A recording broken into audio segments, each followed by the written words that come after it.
모든 적이 자신의 존재를 소리내어 알리는 것은 아니며 모든 감정의 상처가 말로 표현되지는 않습니다.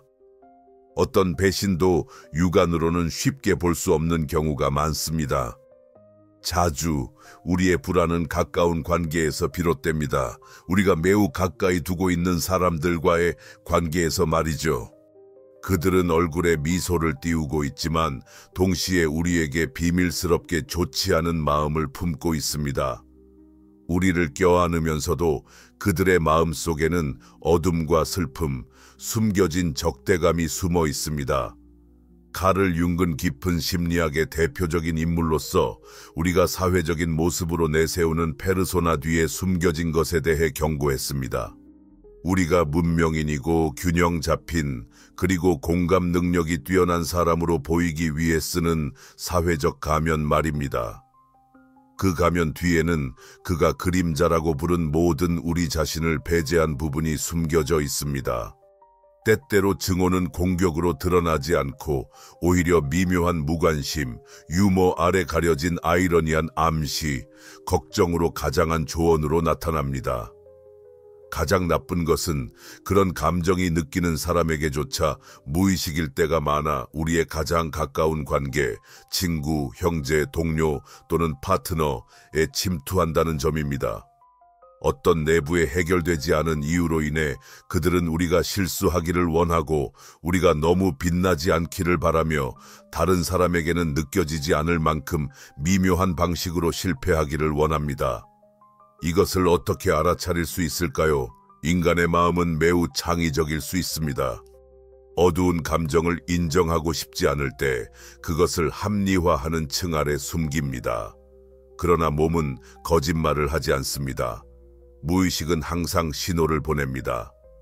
여기서 윤근 자신의 관찰을 통해 비로소 나타납니다. 그는 단순한 외관 너머에 숨겨진 것들을 날카롭게 포착했습니다. 그는 강요된 감정, 압도적인 존재감, 혹은 해롭지 않아 보이는 작은 제스처가 힘들지만 해방적인 진리를 숨길 수 있음을 알고 있었습니다. 이 영화는 마음의 명료함을 향한 초대입니다. 그것은 편집증을 조장하기 위함이 아니라 구분하는 능력을 키우기 위해서입니다. 우리의 관계 중 일부는 점차 우리를 해치며 우리가 보이지 않는 것에 한 발짝 나아가야만 그것들을 변화시키거나 단순히 떠날 수 있습니다. 진실은 그 가치를 가지고 있지만 감정적 맹목은 그보다 훨씬 더 큰 대가를 치릅니다. 언제든지 누군가와 함께 있을 때 공허함을 느낀 적이 있다면 어떤 사람들이 끊임없이 당신을 무기력하게 만드는 댓글을 남긴다면 가까운 사람과의 시간이 당신으로 하여금 스스로에 대한 의구심을 품게 만든다면 아마도 당신은 숨겨진 적의 신호, 조용한 경의, 가려진 거부감 또는 비밀스러운 증오를 감지하고 있는지도 모릅니다. 오늘 우리는 이에 대해 차분하게 이야기하며 융의 지혜를 깊이 탐구할 것입니다. 때로는 자기 사랑의 가장 중요한 행위가 우리 주변에서 친구인 척하면서 적처럼 행동하는 이들을 인식하는 것입니다. 시선을 피하는 눈, 그러나 결코 무관심하지 않은 눈들. 눈은 영혼의 창이라고 종종 이야기합니다. 그러나 심리학, 특히 칼 융의 관점에서 눈은 또한 무의식의 가장 순수한 형태를 반영하는 거울이기도 합니다. 누군가는 능숙하게 미소를 지으며 목소리의 톤과 몸짓을 조절하고 적절한 단어를 선택해 자신의 진정한 감정을 숨길 수 있지만 그들의 시선은 좀처럼 거짓말을 하지 않습니다. 가까운 사람이 당신에게 부정적인 감정을 숨기고 있다면, 예를 들어 질투, 원한, 경외감 같은 감정이라면 그들의 시선은 그 감정의 미묘한 전달이 됩니다. 소리치지 않지만 조용히 속삭이는 것처럼 그 시선은 친밀한 순간에 눈을 마주치지 않으면서도 조용히 당신의 모든 발걸음, 모든 성취, 모든 미소를 주의 깊게 관찰합니다. 애정이 아닌 긴장감으로 그 시선은 당신의 성공을 축하하지 않으며 당신의 성취를 보았을 때 반짝이지도 않습니다. 반대로 어두운 느낌을 주고 경직됩니다. 그 안에서는 불편함이 감지되지만 뚜렷한 표현은 없습니다. 물리적으로 중립적인 모습을 가장하고 있지만 그 눈빛은 내면의 불안함을 드러냅니다.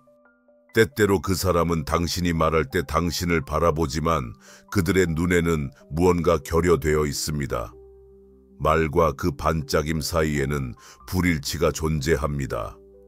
윤근 우리가 억압하는 모든 것은 결국 다른 형태로 드러난다고 주장했습니다. 인정받지 못한 증오는 갑작스러운 무관심으로 나타나며 인식되지 않은 질투는 은밀한 비난으로 나타납니다. 가장 절제된 시선조차도 이러한 숨겨진 층을 지니고 있습니다.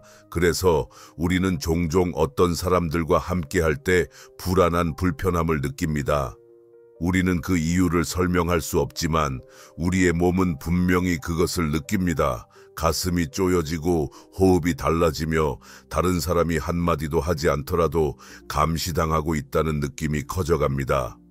이런 종류의 시선을 수줍음이나 내성적임과 혼동하지 않는 것이 중요합니다. 우리는 여기서 당신의 행동을 끊임없이 모니터링하지만 진정한 감정적 참여는 부족한 고정적이고 집중된 거의 경계하는 존재감에 대해 말하고 있습니다. 마치 그 사람이 당신의 실수나 가장 작은 실수도 놓치지 않으려는 준비가 되어 있는 것처럼 보입니다. 이것은 걱정이 아니라 숨겨진 평가입니다. 원한이 담긴 그런 시선은 연결을 추구하는 것이 아니라 지배를 원합니다. 바라보지만 받아들이지 않고 조언하지만 축하하지 않습니다. 그리고 잘 살펴보면 그 시선은 한 곳에 오래 머물지 않는다는 것을 알게 될 것입니다. 당신이 직접 눈을 맞추려 할 때는 멀어지고 당신이 등을 돌리면 다시 돌아옵니다. 그것은 추적하고 따르지 않는 시선이며 시간이 지남에 따라 파괴로 이어집니다. 당신은 얼마나 자주 누군가의 곁을 떠나며 처음보다 더 불안해졌다고 느꼈나요? 당신은 얼마나 자주 그 사람이 미소를 짓고 있을 때조차 그녀의 눈에서 평가, 저울질, 판단으로 보이는 무엇이 있다는 것을 느꼈나요? 이것은 미친 짓이 아닙니다.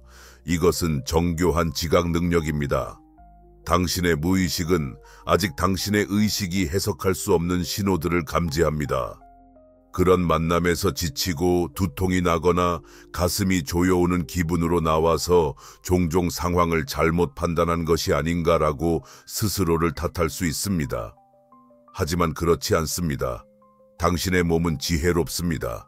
안전한 감정적 환경에 있을 때와 부정적인 에너지가 가득한 사람들과 함께 있을 때를 압니다. 그런 지배적인 존재감은 어떤 말보다도 훨씬 더 많은 것을 드러냅니다. 당신을 진정으로 좋아하는 사람의 존재는 안도감을 가져옵니다. 그들의 존재는 당신을 활기차고 생기 있게 합니다. 대화는 자연스럽게 이어지고 시간은 힘들이지 않고 흘러갑니다. 당신은 더욱 살아있고 에너지가 넘치며 자유로워지는 느낌을 받습니다. 하지만 원한을 품고 있는 사람은 그걸 허락하지 않습니다. 그가 미소를 짓더라도 모든 것이 괜찮다고 해도 진동은 거짓말을 하지 않습니다. 그 무거운 에너지를 인식하는 것은 자기 돌봄의 행위이며 필요할 때 그로부터 벗어나는 것은 약점이 아니라 지혜의 상징입니다. 누구도 피난처가 되어야 할 사람 앞에서 위축되어서는 안 됩니다. 윤근 자신이 될 자유가 없을 때 폭력이 발생한다고 말했을 것입니다. 그리고 그 폭력이 미묘하고 보이지 않으며 조용하다 하더라도 여전히 실제로 존재합니다. 항상 경계하는 영혼은 마음이 이해하기 전에 이를 알고 있습니다. 아마도 당신은 인생에서 이런 신호를 하나 이상 느꼈을지도 모릅니다. 항상 가까웠던 누군가를 떠올리게 되었지만 그들의 존재가 당신이 무시하고 싶었던 숨겨진 면을 드러내게 됩니다. 아마도 불편한 마음으로 당신이 우정, 파트너십, 유대 관계라 부르던 것이 사실은 감정으로 가장된 그림자 영역이라는 것을 깨닫게 되었을 것입니다. 그것은 아프고 아무도 자신의 뒤에서 조용히 미움을 받거나 질투, 경멸 혹은 부정적인 방해의 대상이 되고 싶어 하지 않습니다. 특히 자신에게 신경 쓴다고 말하는 사람에게서 그렇습니다. 하지만 칼 융은 진정한 자유는 우리가 무언가를 인식하기로 결심할 때 시작된다고 가르쳤습니다. 우리가 어두운 면을 비추는 용기를 가질 때 삶과 관계의 그 부분에 대해 말입니다. 인식은 우리를 해방시킵니다. 선택의 힘을 되찾아 줍니다. 한번 알아버리면 더 이상 속일 수 없습니다. 상처를 주는 언급이나 울부짖는 부재, 압도적인 시선에 대해 더 이상 침묵할 수 없습니다. 당신의 최선을 비밀스럽게 최악을 바라는 이들에게 계속해서 제공할 수 없습니다. 하지만 이것이 전쟁을 선언해야 한다는 뜻은 아닙니다. 윤근 그림자와의 대결을 폭력으로 해결하라고 제안한 적이 없습니다. 오히려 그는 그 그림자를 통합하고 대화하며 자신을 방어하되 그것의 반사가 되지 않아야 한다고 가르쳤습니다. 그리고 넓은 미소가 꽉 담은 이를 가릴 수 있습니다. 인간 심리를 분석하면서 칼 윤근 그림자의 가장 정교한 형태가 직접적인 공격이 아닌 미묘한 이중성을 통해 드러난다고 지적했습니다. 이러한 이중성 중에는 과도한 칭찬이 위협적인 자리를 차지합니다. 무해해 보이는 제스처가 사실은 정교하게 위장된 적대감을 숨길 수 있습니다. 어떤 사람들은 칭찬을 갑옷처럼 사용하여 열정, 감탄, 박수를 끌어내곤 합니다. 그러나 면밀히 살펴보면 뭔가 인위적이라는 것을 느낄 수 있습니다. 칭찬은 마치 의무처럼 들리고 약간 극적인 톤으로 마치 그 사람이 당신을 좋아하는 역할을 연기하는 것처럼 들립니다. 이 모든 것에서 가장 중요한 것은 불균형입니다.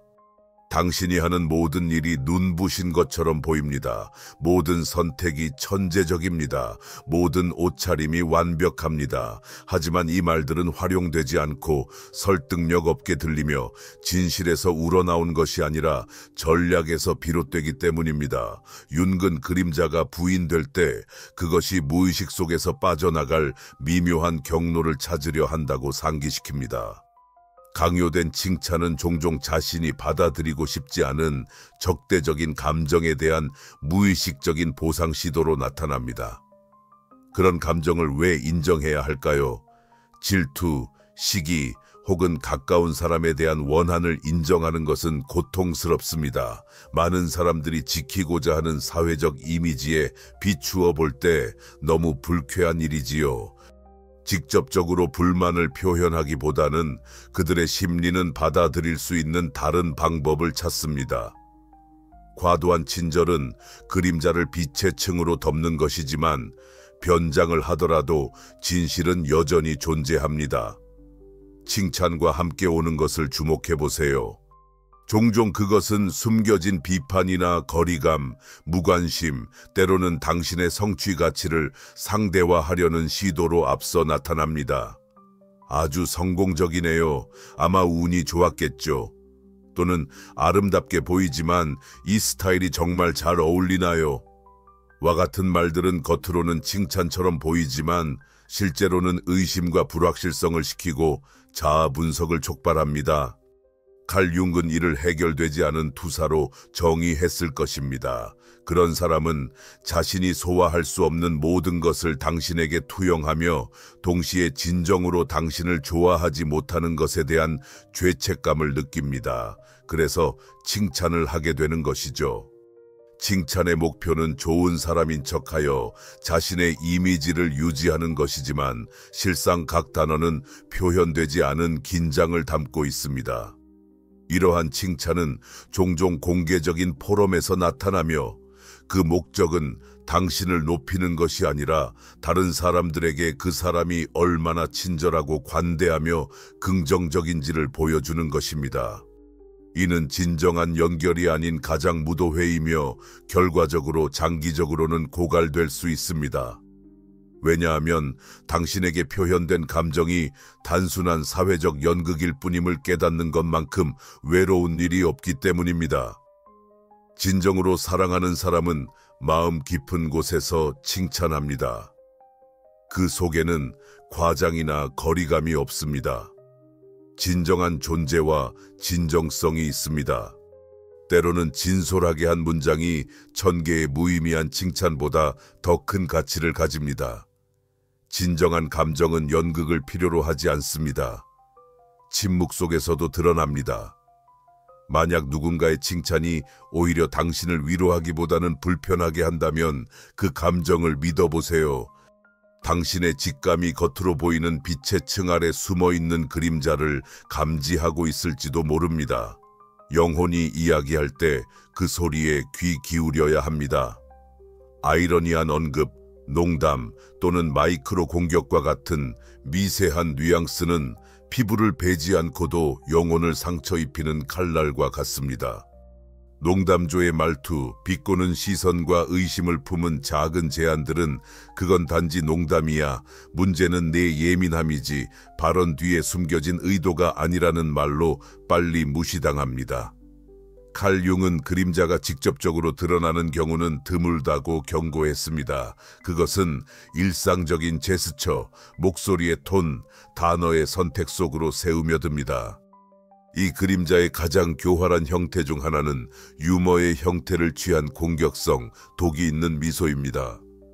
내면은 당신에게 원한을 품은 사람들이 대개 공개적인 적대감을 허용하지 않습니다. 이는 사회적 이유에서든 대면에 대한 두려움에서든 혹은 자신의 감정을 의식적으로 고려하지 않아서든지 간에 불편한 에너지는 반드시 해소되어야 하며 이는 농담과 아이러니로 표출됩니다. 불쾌감을 주는 것을 은폐한 악의적인 발언이 당신에게 깊은 영향을 미치는 것에 대한 무고한 논평으로 변디가이즈됩니다. 당신의 외모, 선택, 말하는 스타일, 일, 사랑을 표현하는 방식에 관한 농담입니다. 내가 너를 놀리는 것뿐이야 라고 말하는 사람이 있지만 이들 자칭 유머는 의심스러운 패턴을 띠고 있습니다. 언제나 당신을 불안하게 만들고 항상 최소한의 수준에서 상처를 줍니다. 더 나쁘게도 당신이 불편함을 느끼면 당신의 반응은 웃음이 됩니다. 모욕이거나 고전적인 모든 일이 너와 관련이 있는 건 아니야. 윤근 이것을 무의식적 투사라고 설명했습니다. 자신 안의 어두운 측면을 인정하지 않을 때 우리는 이를 다른 사람에게 투사합니다. 누군가가 당신보다 자신이 못하다고 느끼거나 자신의 삶에 좌절감을 느낄 때 종종 비록 무의식적으로 그들은 경미한 형식으로 당신을 깎아내리려 합니다. 이는 내면의 통제력을 되찾으려는 시도로 당신의 감정적 에너지의 대가로 이루어집니다. 미세 공격도 동일한 원리에 따라 작용합니다. 이는 걱정 또는 중립적 의견의 겉모양 아래 숨겨진 소소한 심리적 공격입니다. 예전에 비해 잘하고 있어, 그치? 다른 형태의 지능이 있지, 직관적이고 학문적이지 않은, 그래도 잘 되고 있어. 와 같은 표현은 의심을 불러일으키고 상처를 주는 은근한 방법들로 열려있는 상처에 직접 관여하지 않습니다. 이러한 미세한 공격의 주요 문제는 시간이 지남에 따라 누적된다는 점입니다. 즉시 이의 제기를 받지 않기 때문에 결국 농담에 반대하는 것이 어려워지며 이는 점차적으로 당신의 가치를 잠식하게 됩니다. 당신은 점점 자신을 제한하게 되고 특정 주제를 피하고 너무 깊이 드러내지 않으려 하며 자신의 성취에 대해 이야기하거나 꿈을 표현하기 전에 2번 생각하게 됩니다. 그리고 서서히 관계가 제공하는 좁은 공간에 맞추기 위해 오그라들게 됩니다. 직면하지 않은 그림자는 잔인해지고 유머러스한 말 속에 숨겨진 잔인함은 가까운 유대감에서 가장 흔한 감정적 폭력의 형태 중 하나입니다. 가해자는 미소로 자신의 의도를 감추지만 받는 이는 마치 칼로 찔린 듯한 상처를 느낍니다. 이러한 상황을 경험하고 있다면 그것이 과장된 것이거나 변덕이 아니라는 것을 기억하세요. 이는 다른 것으로 위장된 지배의 형태입니다. 아무도 자신에게 애정을 표명하는 사람에게서 매일 상처를 받아서는 안 됩니다. 조용히 상처를 주는 관계도 조용히 아픕니다. 하지만 몸은 이를 느끼고 영혼은 이를 알고 있습니다. 직관이 이건 단순한 농담이 아니야 라고 말할 때 그의 귀 기울이세요. 질투는 종종 조언의 외피 아래 숨겨져 있습니다. 모든 걱정이 진정한 지원이 아니며 모든 조언이 건설적인 제안은 아닙니다. 때때로 도움이 될 것처럼 보이는 말이 실제로는 숨겨진 제약이 될 수 있습니다. 주의 깊은 경고는 당신을 보호하기 위해서가 아니라 당신의 발전을 방해하기 위한 것일 수 있습니다. 잘못된 의도를 가진 조언은 종종 숨겨진 불편함을 동반합니다. 그들은 당신이 발전하는 것을 지켜보며 칼 융은 우리가 받아들이지 않는 것을 종종 다른 사람에게 투사한다고 말했습니다. 질투는 감지하기 어려운 감정 중 하나로 이를 느끼는 사람과 수신자 모두에게 해당합니다. 누가 다른 사람의 빛에 대해 질투한다고 인정하겠습니까? 그래서 질투는 여러 가지 가면을 쓰고 나타나며 가장 흔한 것 중 하나가 거짓 조언입니다. 당신도 이를 경험할 수 있습니다. 당신이 자신의 계획, 기쁨 또는 대담한 아이디어를 공유할 때 반응은 지나치게 진지한 톤으로 답변합니다. 하지만 그것이 정말로 너에게 좋은 걸까? 내가 걱정해서 하는 말이야. 나중에 실망하길 원하지 않아. 괜찮아. 모든 것이 모두에게 맞는 건 아니야. 그런 패턴을 인식하세요.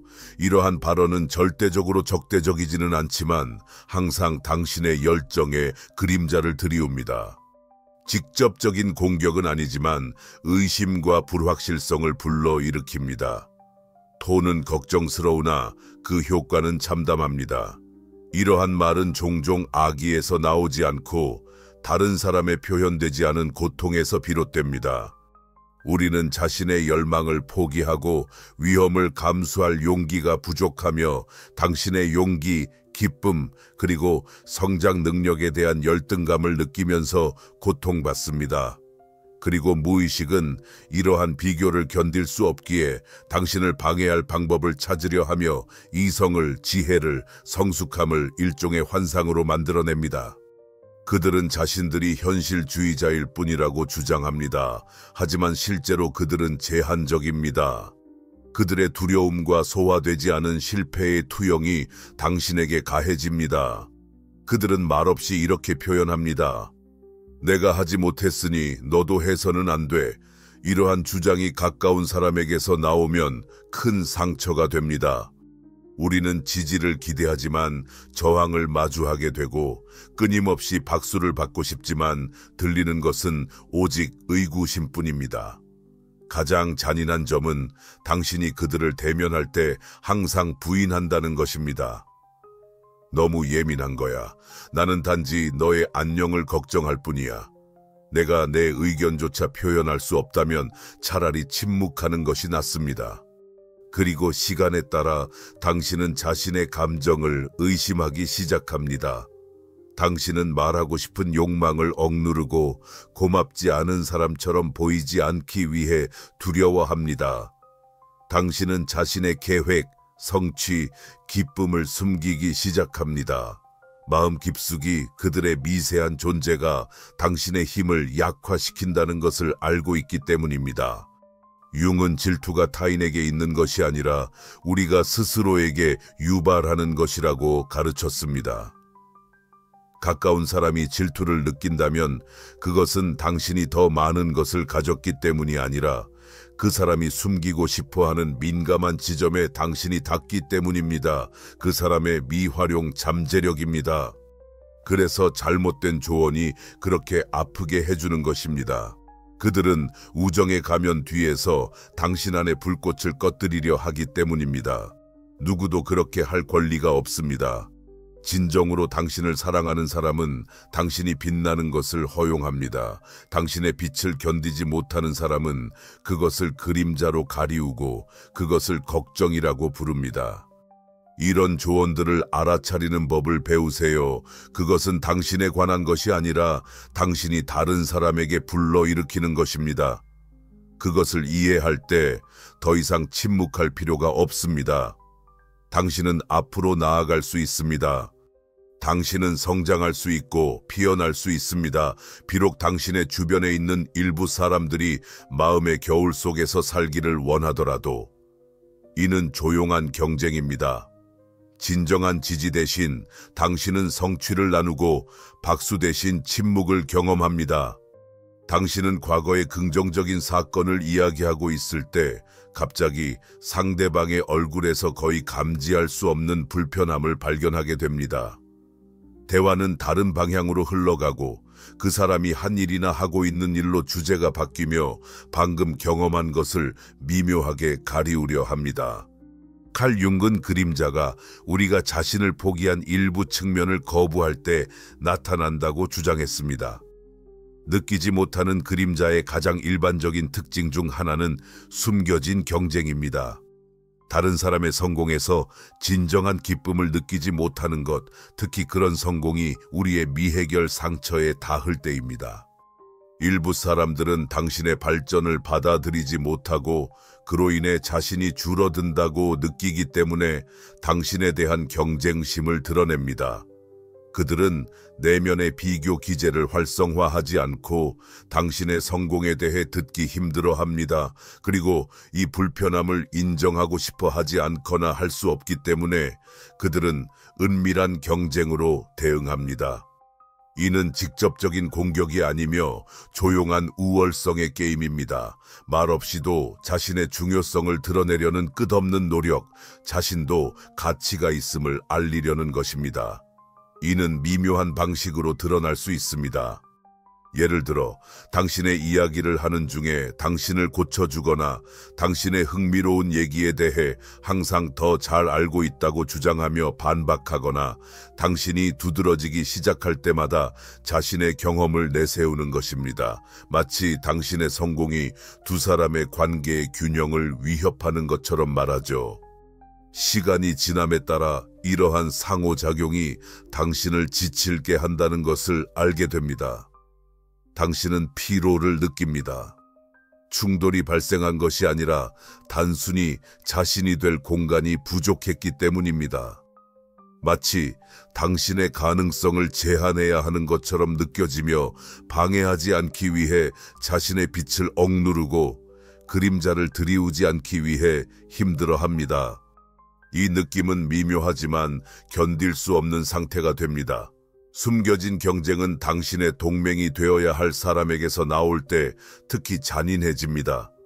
우리는 지원과 포옹, 기쁨과 자부심을 기대하지만 대신 마치 지뢰밭처럼 긴장감이 감도는 곳에서 만나게 됩니다. 당신의 모든 성공이 경쟁이 되고 당신의 모든 빛의 발현이 비교 기제를 일으키는 곳에서요. 이 경쟁은 당신과는 무관하며 옆에 있는 사람에게서 무엇을 유발하는가에 관한 것입니다. 당신의 발전은 그들이 갇힌 곳을 드러내고 당신의 용기는 그들의 수능을 드러내며 당신의 기쁨은 그들의 무관심을 드러냅니다. 그들이 자신의 내러티브를 온전히 유지하기 위해서는 당신을 무력화해야 하고 자신이 정해준 역할로 돌아가게 만들어야 합니다. 심지어 우정이 보이지 않는 전장으로 변하는 것조차 감수하면서 말이죠. 윤근 진정한 영혼의 만남은 서로 위협 없이 나란히 존재할 수 있을 때만 이루어진다고 상기시킵니다. 경쟁이나 증명할 필요 없이 오히려 함께 나눌 수 있을 때입니다. 그러나 관계가 이러한 역동성에 도움이 되지 않는다면 그것은 해로운 것이 되고 당신은 함께 고통받게 됩니다. 진정한 지원은 가벼운 존재감, 열린 공간, 당신의 성공을 비추는 시선입니다.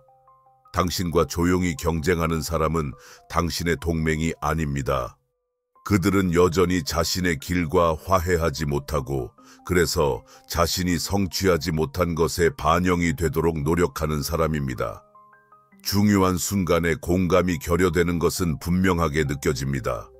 깊은 고통의 상황, 잠깐의 약점에 처했을 때 당신이 원하는 건 단지 들어주는 것이었고 대신 지원 대신 차가움, 압도적인 침묵, 무관심한 대답, 고독한 주제로의 전환을 경험했을 때가 있습니까? 그것이 마치 내가 신경 쓰지 않아 라고 소리치는 듯한 어색한 선명함을 가지고 있었습니다. 칼 융은 공감이 단순한 제스처가 아니라 심리적, 영적 발전의 지표라고 가르칩니다. 공감 있는 영혼은 자신의 그늘을 지나온 사람으로 판단 없이 타인의 고통을 인식할 수 있는 사람입니다. 그러나 모든 사람이 이러한 내적인 능력을 가지고 있는 것은 아닙니다. 가까운 사람이 당신의 가장 연약한 순간에 감정적으로 부재할 때 뭔가 문제가 생겼습니다. 중요한 순간에서의 공감 부족은 숨겨진 아픔이나 조용한 적대감의 가장 뚜렷한 신호 중 하나입니다. 우리가 가면을 벗고 아픔을 드러내는 그 순간에 방어는 떨어집니다. 사랑하는 사람은 받아들이고 느끼는 사람은 다가옵니다. 그러나 당신에게 그림자를 들이우는 사람은 물러나고 사라지며 더 나아가 경시합니다. 당신이 슬픔을 겪고 있을 때 그런 일은 누구에게나 일어납니다. 계속 나아가야 합니다. 라는 말을 듣는 것이죠. 당신이 배신을 경험했을 때 너도 한때 나쁜 일을 한 적이 있지 라는 말을 듣는 것과 같습니다. 뭐라고요? 당신이 깊은 두려움을 나누고 있을 때 그에 대한 반응으로 이모티콘 하나 또는 아무 뜻도 없는 무관심한 눈빛만을 받게 된다면 공감의 결여는 두 사람 사이에 생기는 틈으로 그중 한 사람이 신경을 쓰지 않거나 진정으로 신경 쓰지 않았을 때 발생합니다. 이러한 순간에 가장 아픈 것은 그 자체의 고통이 아니라 고통 속에서의 고독입니다. 그 사람이 당신 곁에서 감정적으로 있어야 할 사람이라는 것을 깨닫는 것은 매우 힘들 수 있습니다. 그 사람은 그렇게 하지 않기로 결정했거나 당신의 섬세함에서 가치를 발견하지 못하거나 어떤 정도에서는 당신이 바닥에 있을 때 무의식적으로 만족을 느낌으로써 자신을 보호하려 하고 있습니다. 네, 힘들게 받아들이더라도 당신의 고통을 먹이로 삼는 사람들이 있습니다. 이는 의식적으로 그런 것이 아니라 윤기 말했듯이 심리적 보상이라는 무의식적 메커니즘을 통해서입니다. 혼이 상처받고 좌절감에 시달리고 원한이 가득할 때 자신이 통제력을 회복할 방법을 찾게 되고 그 방법 중 하나는 다른 사람들을 감정적으로 바닥에 유지하는 것입니다. 그리고 그러한 가장 인간적이고 연약하며 진정한 순간에 당신은 공허함, 즉 메아리를 마주하게 됩니다. 윤근 고통이 더 깊은 자아를 이해할 수 있는 큰 기회이며 동시에 관계의 가장 큰 시험이라고 말했습니다.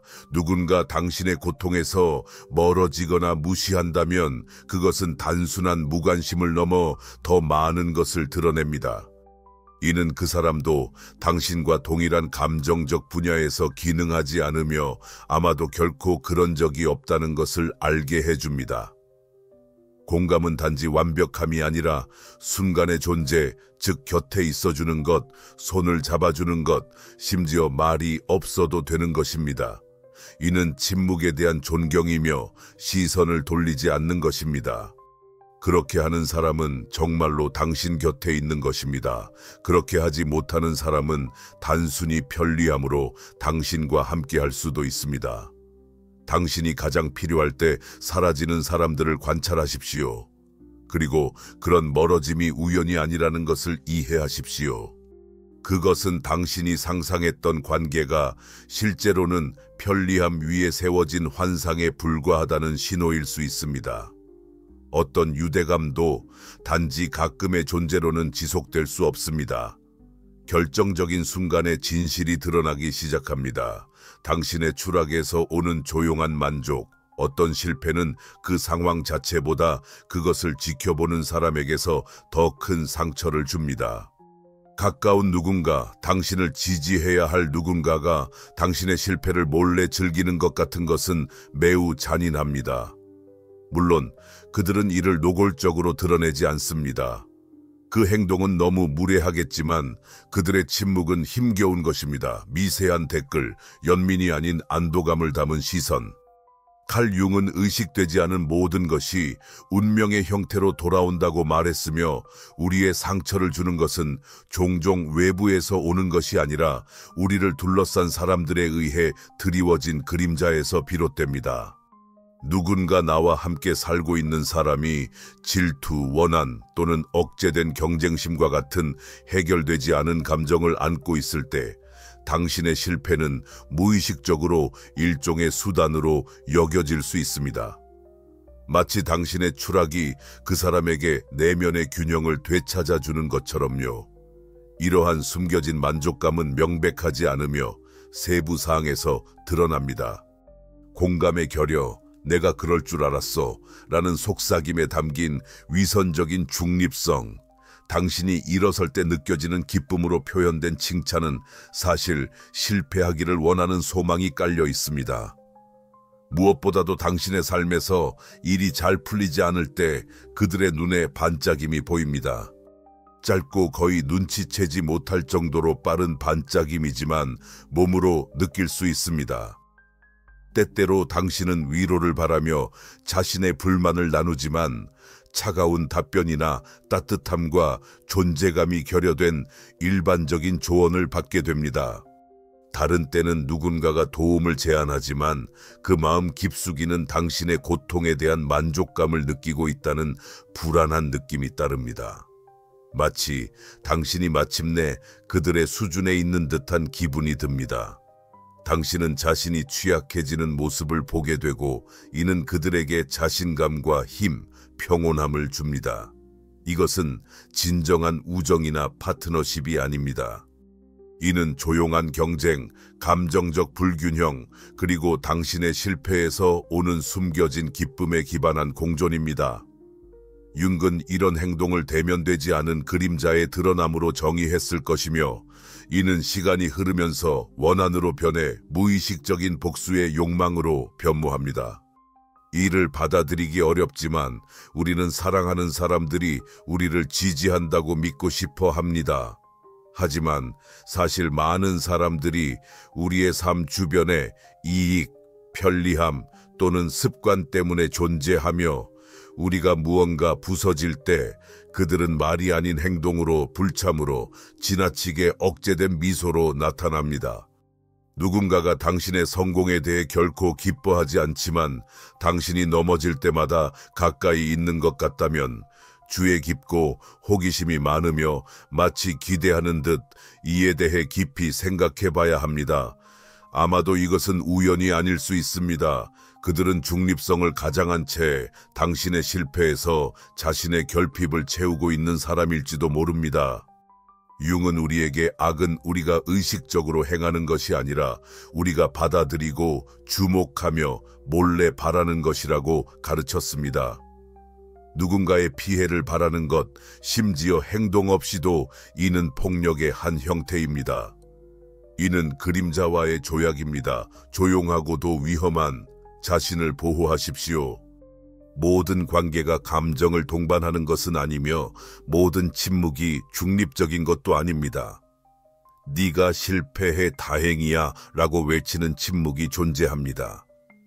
그런 말을 듣게 되면 비록 말이 없더라도 더 이상 그 소리를 듣지 않았던 척할 수 없습니다. 잊혀짐이나 산만함 뒤에 숨겨진 사보타주. 어떤 사람들은 큰 소리로 공격하지 않거나 직접적인 제스처로 상처를 주지 않습니다. 그저 잊을 뿐입니다. 중요한 날짜를 잊고 중요한 메시지에 답하지 않으며 우리가 가장 필요할 때 그 자리에 존재하지 않습니다. 하지만 반복적인 잊음은 그 순진한 얼굴을 잃고 언어로 변모합니다. 칼 융은 무의식적인 것은 결코 드러나지 않는다고 강조했습니다. 만약 행동으로 나타나지 않는다면 게으름의 형태로 은밀히 들어옵니다. 직접적인 대결로 드러나지 않을 때 그것은 미세한 사보타주로 나타납니다. 여러 가지 사보타주 형태 중에서도 산만함으로 위장된 이즘만큼 널리 퍼지고 경시되는 것은 거의 없습니다.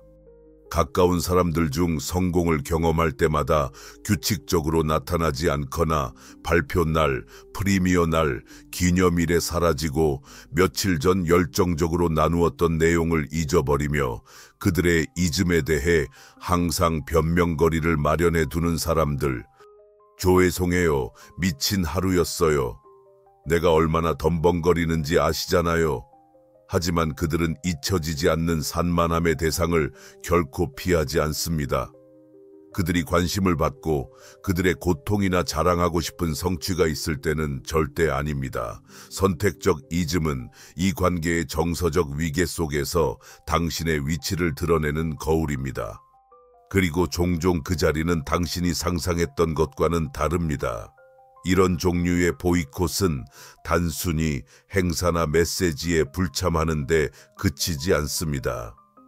당신에 대해 이야기할 때의 잦은 중단이나 중요한 것을 언급할 때 주제를 급작스럽게 바꾸는 것, 당신의 감수성을 드러낼 때 의도적으로 무관심해지는 것에서 드러납니다.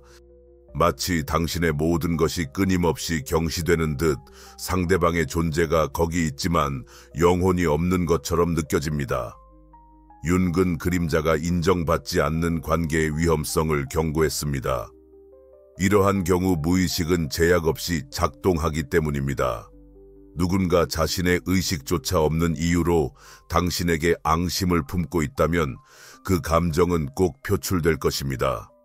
반복적인 이즘은 실질적으로 수동 공격적인 형태의 처벌일 수 있습니다. 이는 당신이 사랑받기 위해 필요한 것을 빼앗는 방법입니다. 인정, 감사, 주목을요. 누군가가 당신에게 중요한 것을 기억해 주기를 기대하며 너무 많은 것을 바라는 건 아닌지 고민하기 시작하면 상황이 이상해지기 시작합니다. 왜냐하면 돌봄은 기억으로 나타나고 감정은 관심을 통해 표현되며 진정한 존재감은 작은 제스처의 총합이지 끊임없는 변명이 아니기 때문입니다. 이 패턴은 인식되지 않으면 적응으로 이어집니다. 당신은 자신의 성공에 대해 이야기하는 것을 그만두고 자신에게 중요한 일에 대해 상기시키는 것도 멈추게 됩니다. 자신의 가치를 줄이고 자신을 희생하며 관계에서 맞추려 합니다. 그 관계에서 당신의 빛은 언제나 압도당하는 것 같습니다. 무시당하는 것에 적응하고 이게 정상이라고 생각하게 됩니다. 하지만 전혀 그렇지 않습니다. 지속적으로 당신을 잊는 사람은 사실 당신의 마음속에 자리를 할당하지 않습니다. 그리고 그런 상황이 반복되면 이는 부주의가 아니라 무의식적인 선택입니다. 당신이 저질 수 있는 가장 큰 실수는 오직 그들의 부재만을 제공하는 사람에게 여전히 자신의 존재를 제공하는 것입니다. 윤근 무의식이 행동뿐만 아니라 우리가 하지 않는 것에서도 나타난다고 말했습니다. 행동하지 않는 것도 소통의 한 형태입니다. 계속해서 잊혀지는 것은 메시지를 전달하는 방법이기도 합니다. 당신은 여기서 우선순위가 아닙니다.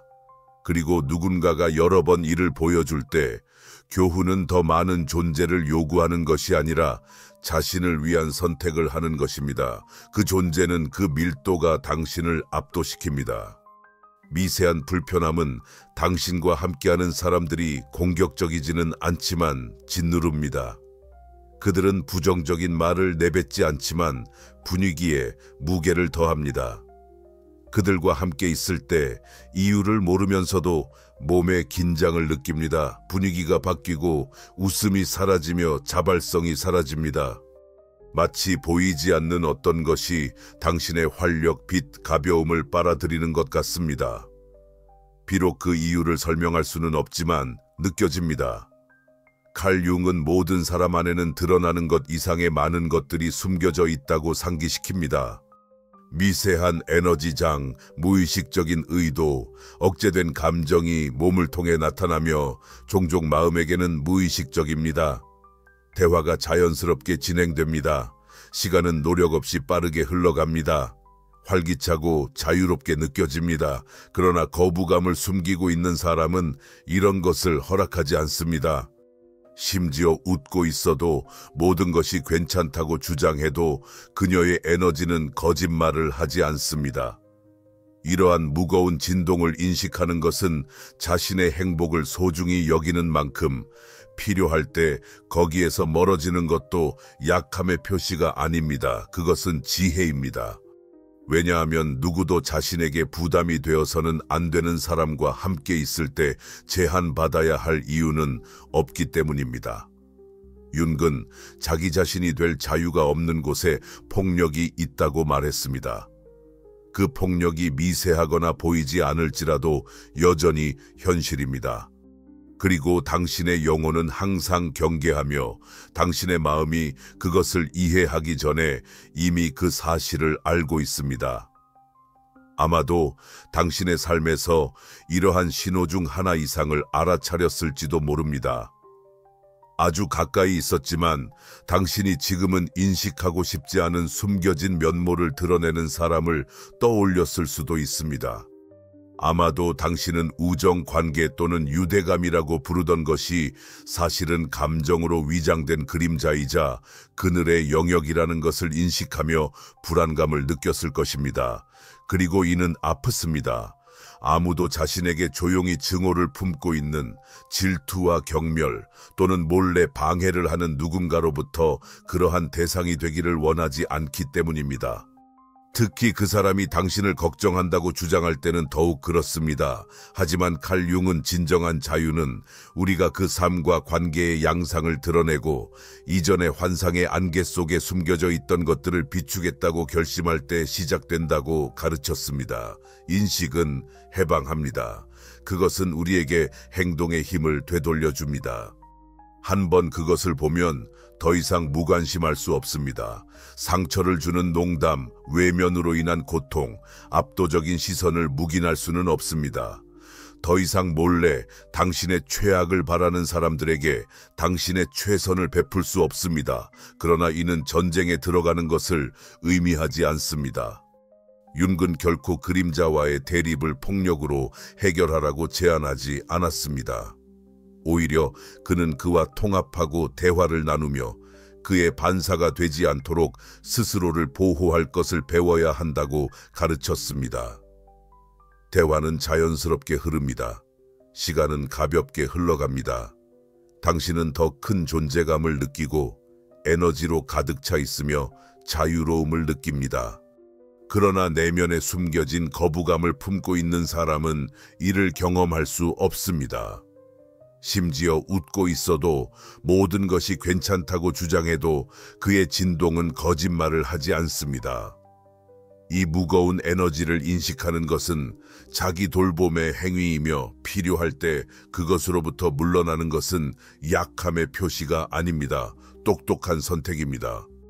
왜냐하면 누구도 자신을 피난처가 아닌 부담으로 느끼게 하는 사람과 함께 작아져서는 안 되기 때문입니다. 윤근 말했습니다. 자기 자신이 되어 자유로워질 수 없는 곳에는 폭력이 존재한다. 그 폭력이 미세하고 거의 알아차릴 수 없는 조용한 것이라 하더라도 여전히 존재합니다. 그리고 영혼은 항상 경계하며 마음이 이해하기 전에 그것을 감지합니다. 아마도 당신은 자신의 삶에서 이러한 신호 중 하나 이상을 발견했을 것입니다. 어쩌면 당신은 당신이 소중하게 여기는 사람을 떠올리며 그들의 존재가 당신이 무시하고 싶었던 숨겨진 측면을 드러내게 만들고 있습니다. 불안한 마음으로 당신이 우정, 파트너십, 유대관계라고 정의했던 것이 실제로는 감정의 외피 아래 숨겨진 그림자 영역이라는 것을 깨닫기 시작했을 것입니다. 그리고 그것은 아픕니다. 왜냐하면 누구도 비밀리에 미움을 받고 있다는 것, 누군가에게 질투, 경멸 또는 숨겨진 방해의 대상이 되고 있다는 것을 믿고 싶어 하지 않기 때문입니다. 특히 당신을 걱정한다고 말하는 사람에게서요.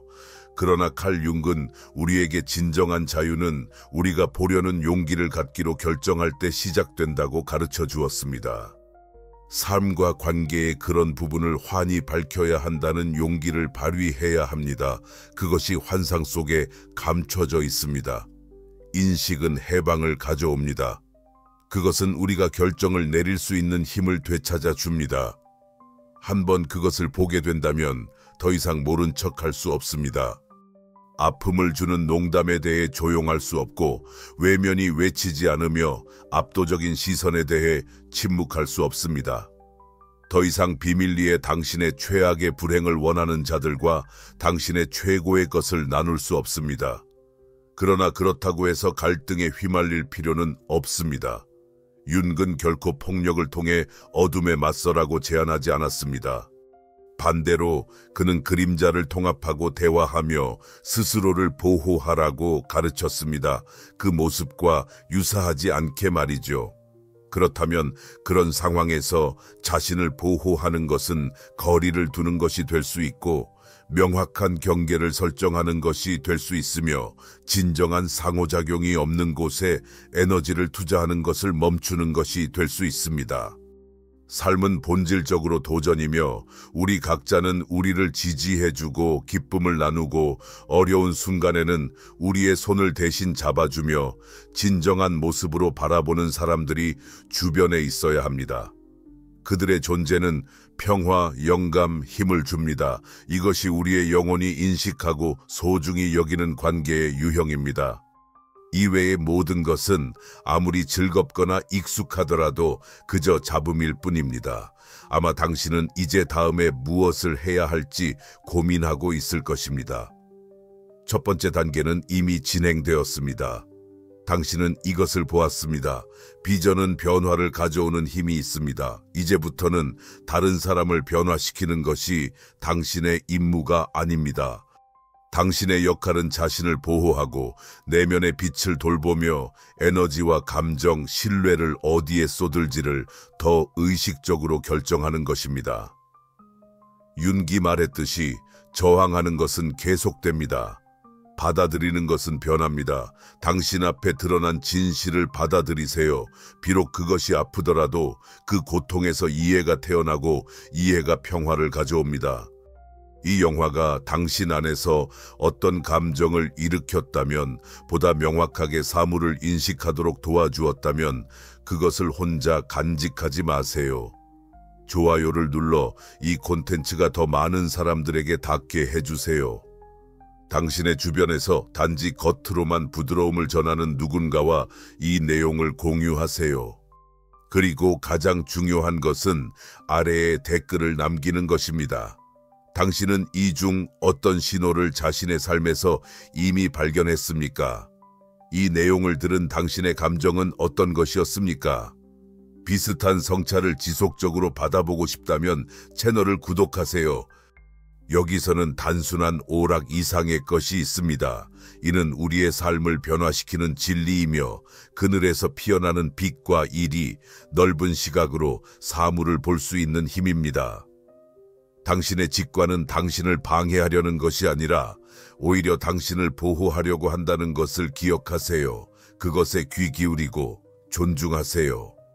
그리고 당신을 풍요롭게 하고 해방시키며 당신이 진정한 자신이 될 수 있도록 해주는 것을 향해 나아가세요. 당신은 당신의 빛과 공명하는 사람들과 함께 살 자격이 있으며 당신의 어둠을 응원하는 자들과는 함께 살 자격이 없습니다.